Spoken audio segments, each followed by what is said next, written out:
Salam Rahayu, salam sejahtera, salam budaya. Assalamualaikum. Halo dulur, mudah-mudahan sehat selalu nggih, lancar selalu rezekinya dan selalu dalam perlindungan Tuhan Yang Maha Esa. Amin. Dulur, tayangan kali ini kita bahas mengenai ciri-ciri orang yang masa tuanya ini bakal susah. Monggo disimak dulur, mudah-mudahan dengan mengetahui ini kita jadi lebih waspada dan berhati-hati. Wilujeng rahayu, sugeng midhangetaken.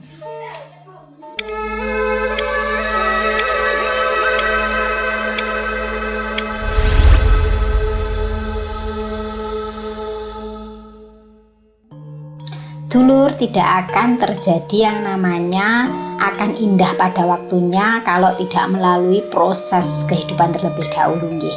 Dimana seseorang yang hidupnya ini hanya senang-senang saja, tidak memikirkan masa depan, kemudian berharap nanti masa tuanya ini penuh dengan kebahagiaan, tinggal menikmati hasilnya, itu tidak ada, kecuali balungan gajah ya.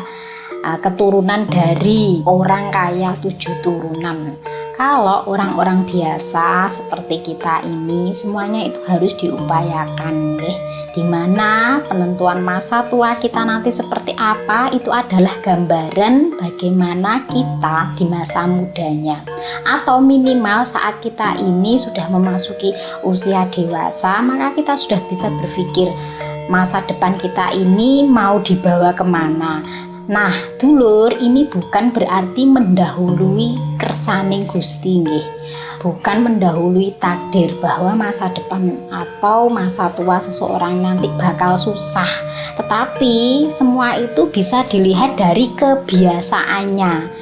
Kalau kebiasaannya mau utun, mau berproses, maka nanti masa tuanya tinggal menikmati.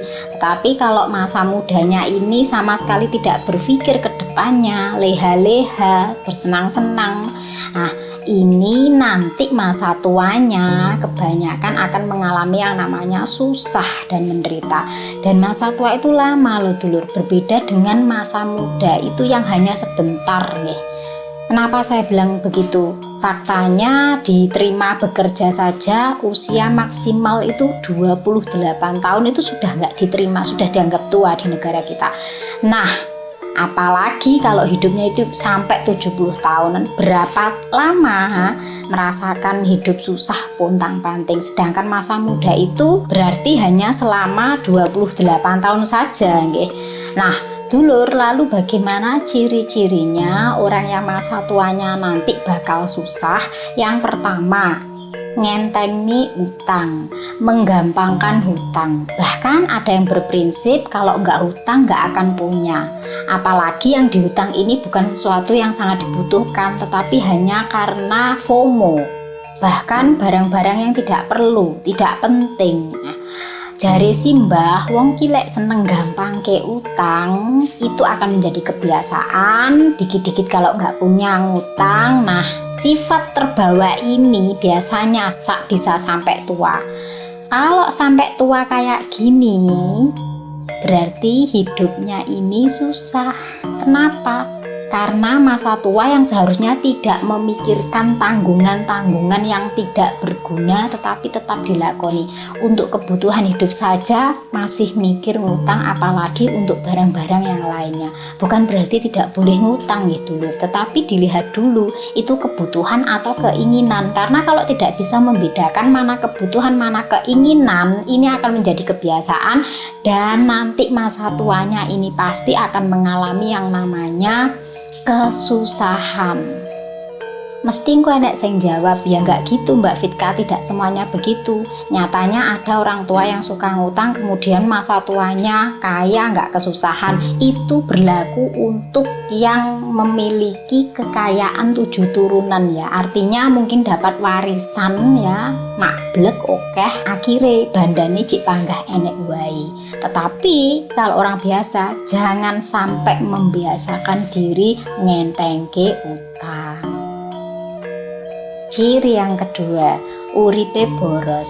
Iki lek ngarani daringan dobol. Artinya berapapun yang dia dapat dapatkan ini habis seketika, lapar mata. Apa yang dilihatnya, diingini, dibeli, harus dimiliki. Hidupnya suka boros, punya uang bingung habisin, nggak punya uang juga bingung. Nah, repot ini dulur. Nggak bisa mengatur keuangan ketika sedang mendapatkan uang banyak, aji mumpung, semua dibeli, semua diborong. Nanti giliran tidak punya uang, bingung. Jadi tipe orang yang punya uang bingung, nggak punya uang bingung. Repot ini ya dulur.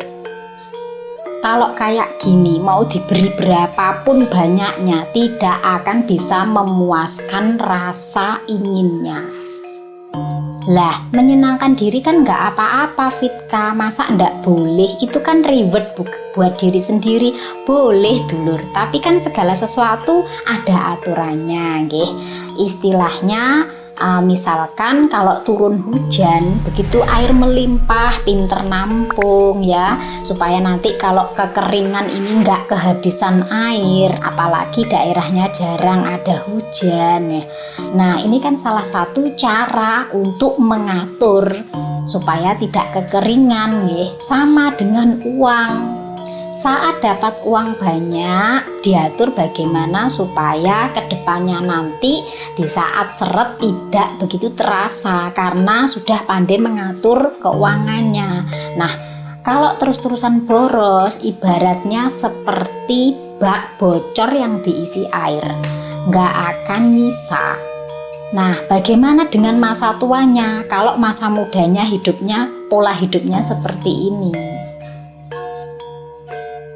Kemudian yang ketiga, saiki entek sesuk golek. Pemikirannya menghabiskan uang hari ini, besok masih bisa dicari. Ini kalau diibaratkan seperti tipe ayam ya, yang mana cari makan dicucui hari itu kenyang ya, besok nyari lagi, nyucui lagi. Nah, menggampangkan karena masih muda, masih sehat, masih kuat, masih bisa apa saja, akhirnya dibuat enteng. Apa-apa ya, hari ini habis gak apa-apa, besok beli lagi. Apalagi kalau punya prinsip rezeki pasti ada saja. Akhirnya apa yang didapat sekarang, menurutnya rezeki sekarang ini bisa dihabiskan, besok pasti ada lagi rezekinya.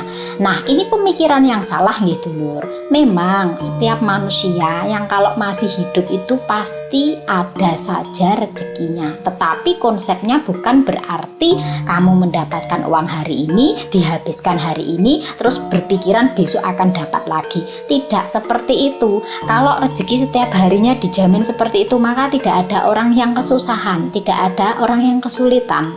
Faktanya orang yang mencari uang saja kadang dalam sehari dapat banyak, besoknya dapat sedikit, besoknya lagi mungkin sepi, tidak dapat sama sekali. Segoro ae iso asat nggih, kali iso asat. Rezeki pun juga sama, setiap orang itu rezekinya ada yang stabil, ada yang megung, ada yang waktunya seret, dan hidup itu berpola nggih. Kalau ada orang yang rezekinya stabil terus, barangkali dia pintar mengaturnya nggih. Dimana ketika dia mendapatkan rezeki atau uang yang banyak, dia pandai menyisihkan. Sebagian digunakan untuk keperluan, sebagian untuk tabungan, sebagian untuk sedekah nggih. Membeli sesuatu yang perlu, bukan yang diinginkan. Jadi bisa membedakan mana yang dibutuhkan dan mana yang diinginkan. Jadi jangan memelintir sesuatu yang memang benar tetapi dibuat senjata untuk membenarkan sudut pandang yang salah. Contohnya itu tadi, menganggap bahwa rezeki itu selalu ada saja, gampang-gampang, yang sudah sekarang ya sekarang, besok ya besok. Oke, itu baik, tetapi tidak selalu harus begitu nggih. Pandai-pandailah dalam menelaah apa yang belum begitu difahami, bahwa pemikiran yang luas itu tidak hanya berpaku pada satu kalimat nggih. Ciri yang keempat, tukon raguno. Maksudnya membeli sesuatu yang seharusnya tidak dibeli karena tidak berguna, karena tidak dibutuhkan, hanya karena kepingin, lapar mata hanya karena gengsi nggih. Biasanya dalam suatu perkumpulan kan ada nggih, di mana teman-temannya pada beli terus ikut-ikutan beli karena malu kalau ndak beli, gengsi kalau ndak beli. Nah, kalau punya pemikiran seperti itu, dimanapun Anda berada, berkumpul dengan siapapun, mudah terbawa, yang ada nanti gampang kebujuk.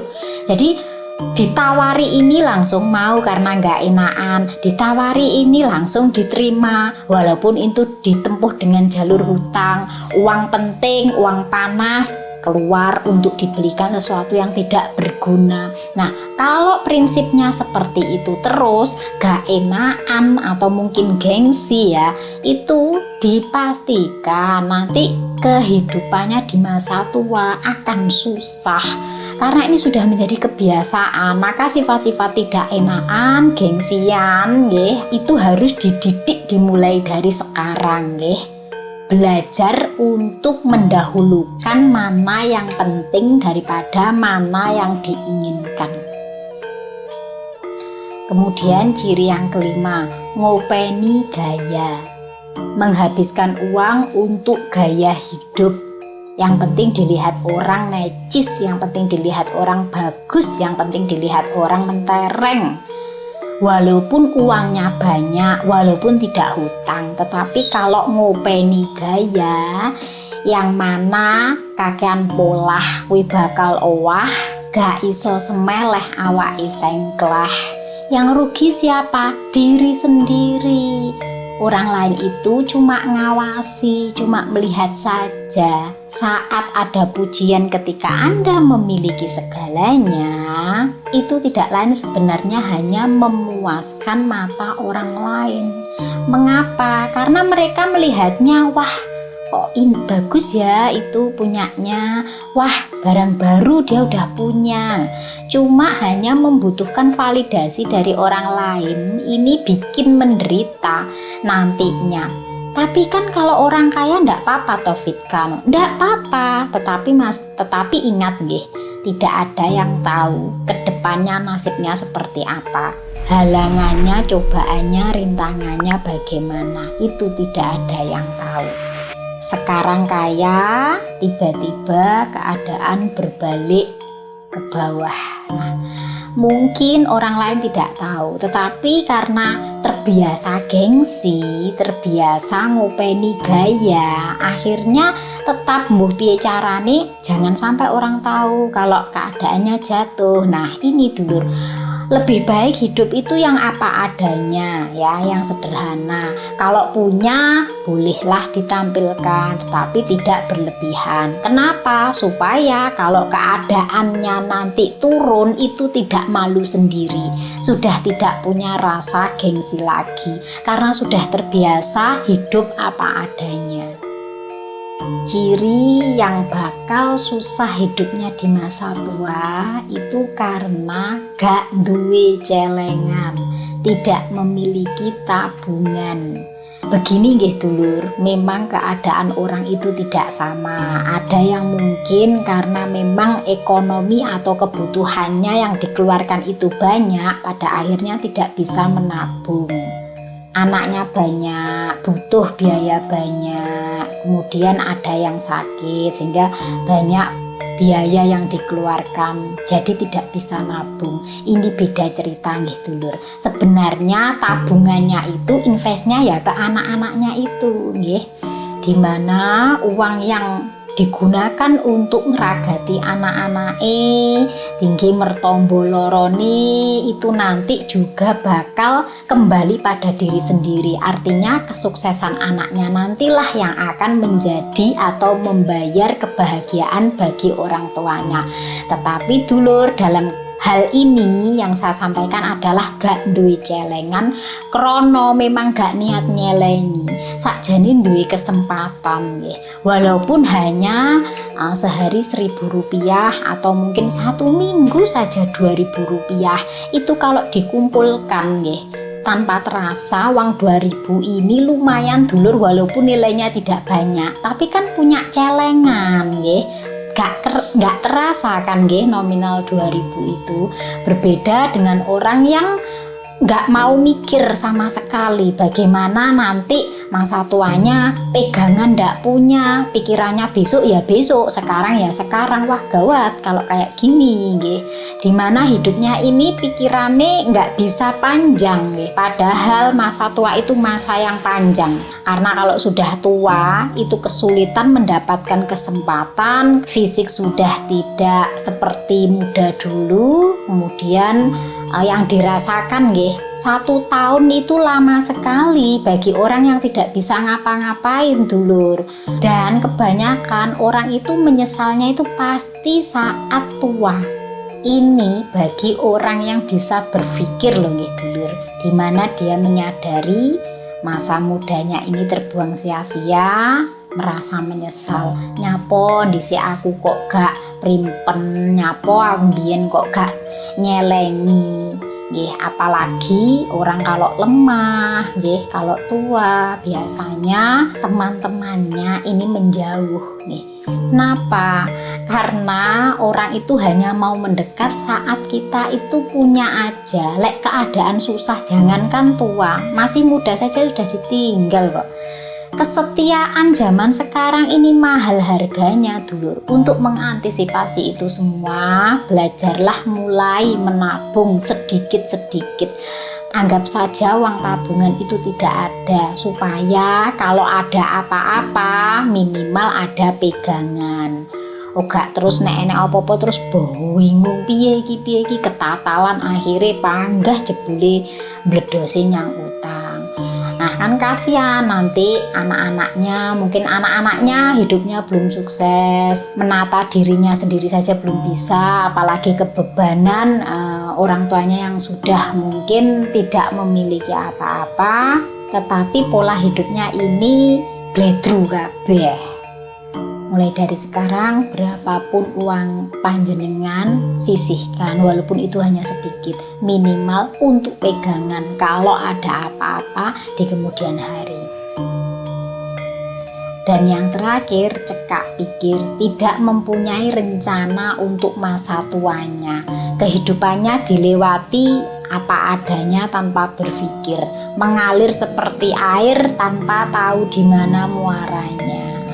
Ini penting gitu dulur, perencanaan untuk masa tua. Walaupun takdir itu hanya Tuhan yang tahu, tetapi minimal sebagai manusia yang berakal kita tetap mengupayakan kelak masa tua kita seperti apa itu ditentukan dari kebiasaan kita saat masih muda. Jadi kalau mungkin yang pemikirannya ini tidak bisa panjang nggih, apa-apa itu das-des nggih, dirubah dulur supaya tidak menyesal di kemudian hari. Kita hanya bisa merencanakan yang terbaik bagi kehidupan kita, meskipun takdir yang menentukan Tuhan, tetapi kurang lebih kita menjadi seperti apa itu karena pilihan kita sendiri. Dulur, ciri-ciri orang yang saya sebutkan tersebut biasanya tipe orang yang akan menuntut dan memeras anaknya kelak nanti, menganggap anaknya adalah investasi, di mana kalau sudah tua menuntut anaknya untuk membahagiakannya. Karena siapa lagi yang akan menanggungnya kalau bukan anaknya? Kasihan dulur, anak-anak yang mungkin juga masih mencari jati dirinya, masih mengupayakan kehidupan yang baik bagi dirinya, belum mapan tetapi sudah dipenuhi beban tanggung jawab memenuhi apa yang menjadi keinginan maupun kebutuhan orang tuanya. Berbakti itu bukan berarti memeras dan menuntut dulur. Kita tidak boleh seenaknya, walaupun itu terhadap anak sekalipun, anak kandung yang dilahirkan sekalipun. Karena apa? Yang menginginkan anak itu siapa? Dan anak itu juga tidak memilih minta dilahirkan oleh orang tua yang demikian. Kalau boleh memilih, anak pasti menginginkan orang tua yang baik. Tetapi karena sama-sama tidak bisa memilih, maka jadilah orang tua yang bijak dan jadilah anak yang berbakti kepada orang tua. Tanpa diminta orang tua, berikanlah materi yang Anda miliki sebagai tanda bakti, bukan atas keterpaksaan, paksaan ya, tetapi keikhlasan dari diri sendiri. Jadi hidup itu seimbang, dulur. Dulur, sekali lagi ini bukan disi kerso ataupun mendahului Tuhan, tetapi ini adalah ilmu titen yang diamati, dikaji, dan terjadi berkali-kali. Orang bijak akan merenung dan orang bodoh akan tersinggung. Dulur, hiduplah tanpa disetir orang lain, fokus pada hal-hal yang bisa dikendalikan seperti pikiran, perasaan, dan tindakan kita sendiri. Masa tuamu terbentuk dari kebiasaanmu. Saya Fitrika, salam rahayu.